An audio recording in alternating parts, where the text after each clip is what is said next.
Welcome our moderator, Larry Madowo.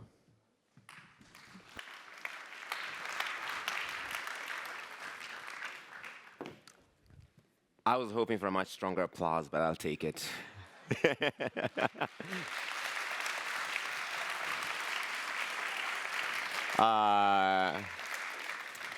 You guys are great. You guys are great. I should take you everywhere. Listen, the world is changing, and so is the global economic landscape. And we are going to hear some perspectives from different parts of the world, from Turkey, from Saudi Arabia, from Nigeria. And I'm excited to bring the panelists for this to start the conversation. Please welcome Faisal F. Alibrahim, Minister of Economy and Planning of Saudi Arabia. Thank you. Please welcome to the stage as well Mehmet Şimşek, Minister of Finance from Turkey. Also joining us on the stage is Yusuf Tuggar, Minister of Foreign Affairs from Nigeria.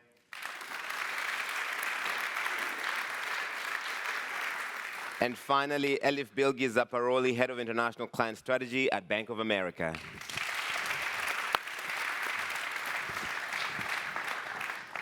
Thank you all so much for joining us here. It's a beautiful place to be having this discussion.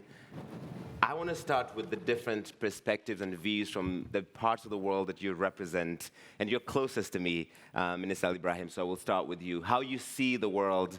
We were talking about global trade in the last session.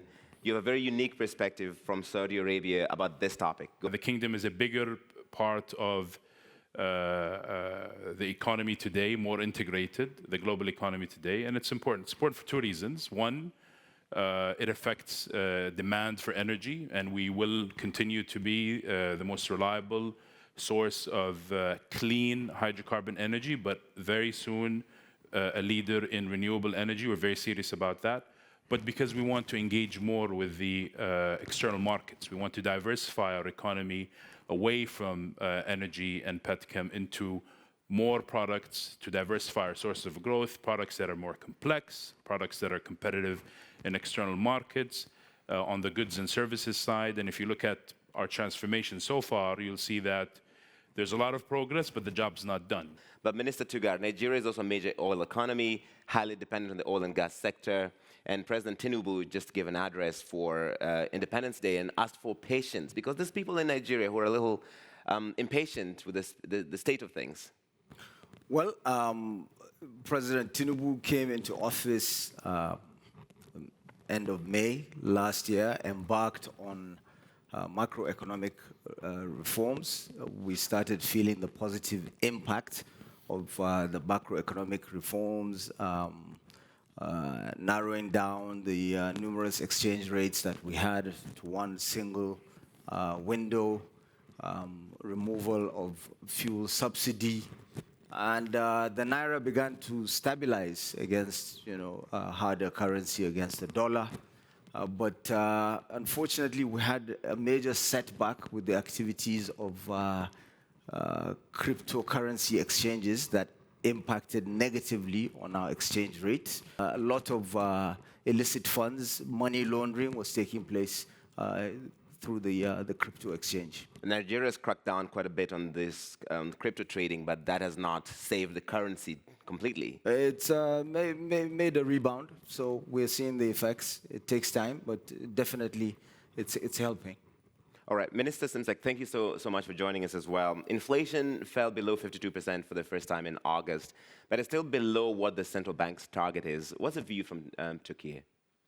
Thank you, Larry. I'm also delighted to be here today, and Guten Morgen, everyone.